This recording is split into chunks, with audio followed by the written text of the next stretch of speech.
सत्ता विहीन पार्टी कांग्रेस को इन दिनों सबसे बुरे दिन देखने पड़ रहे हैं।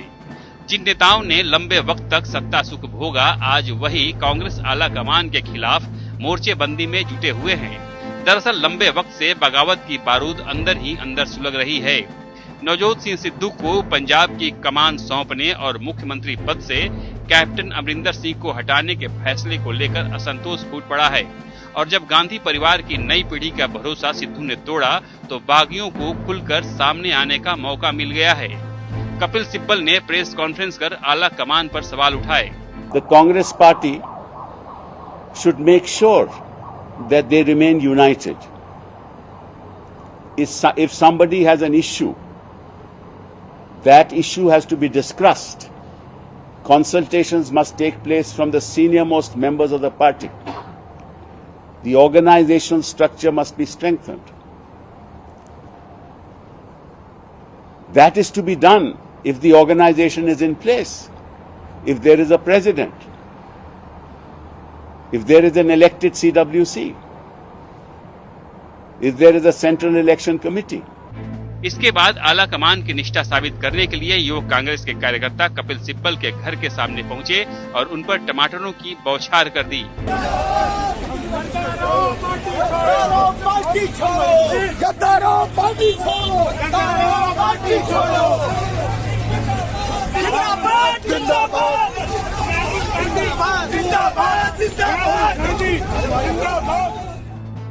युवक कांग्रेस की इस हरकत ने शीर्ष के असंतुष्ट 23 नेताओं का समूह दूसरी बार सामने आ गया है। राज्यसभा में दोबारा ना भेजने से नाराज गुलाम नबी आजाद ने सोनिया गांधी से फिर से पत्र लिखकर कार्य समिति की बैठक बुलाने का आग्रह किया है। साथ ही कांग्रेस अध्यक्ष पद के चुनाव की भी मांग दोहराई है। कांग्रेस आला कमान इन नेताओं के बागी तेवर से चौकन्ना है, इसलिए 5 राज्यों में चुनाव तक संगठन के चुनाव टाल दिए गए हैं।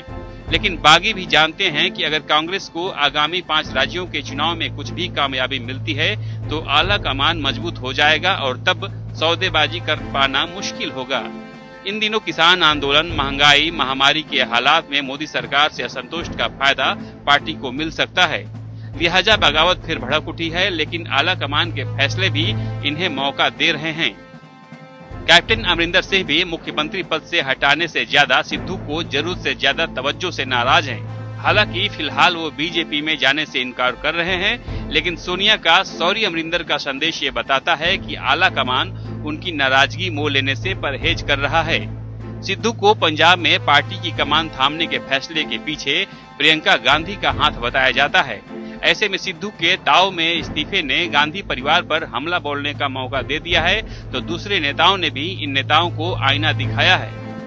We are the ones that need to fight unitedly together against a government that sits in Delhi today, which according to me has no legitimacy to function even for a single day.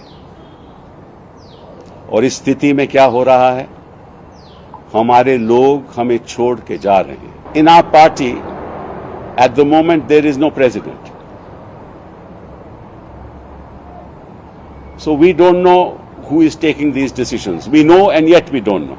Sibal साहब को नहीं मालूम कौन अध्यक्ष हैं।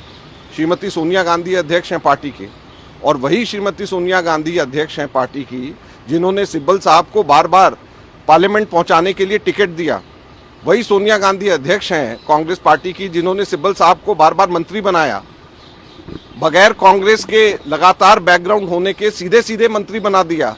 बगैर youth Congress, NSUI, parent Congress, कहीं पर किसी संगठन में कहीं काम करे बगैर सीधे मंत्री बना दिया, सीधे टिकट दे दी।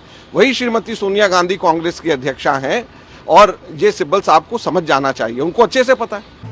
कैप्टन अमरिंदर जिंदगी के दोराहे पर खड़े हैं तो बहुत से नेताओं ने पार्टी से किनाराकशी कर ली है। हिमंत बिश्व शर्मा, ज्योतिरादित्य सिंधिया, जितिन प्रसाद, सुष्मिता देव, प्रेमा खांडू, ललितेश त्रिपाठी समेत कई युवा नेताओं ने पार्टी छोड़ दी है।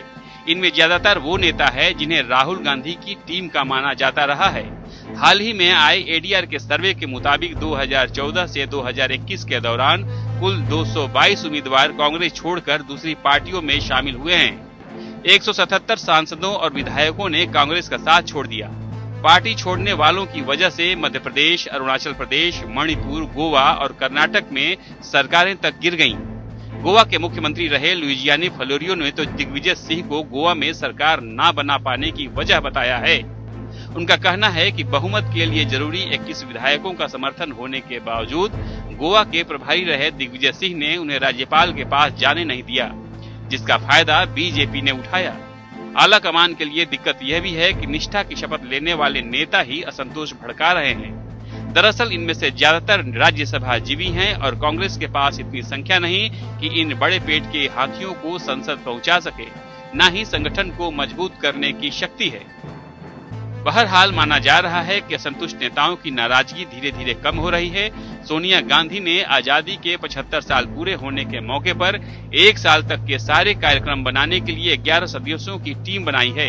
इसमें गुलाम नबी आजाद, मुकुल वासनिक और भूपेंद्र हुड्डा को भी शामिल किया गया है। वहीं 5 राज्यों के चुनाव में भी कुछ दूसरे असंतुष्ट नेताओं को जिम्मेदारी दिए जाने की योजना है। इससे बागियों में 2 फाड़ नजर आने लगा है। मोर्चेबंदी करने में कपिल सिब्बल और गुलाम नबी आजाद सामने नजर आ रहे हैं।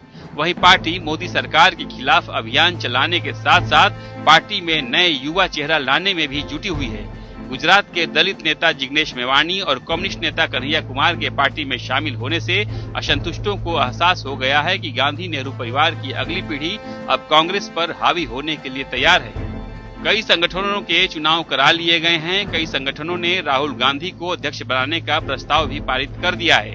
बस एक राष्ट्रीय अधिवेशन की जरूरत है और सर्वसम्मति से राहुल गांधी की एक बार फिर से ताजपोशी की जानी बाकी है।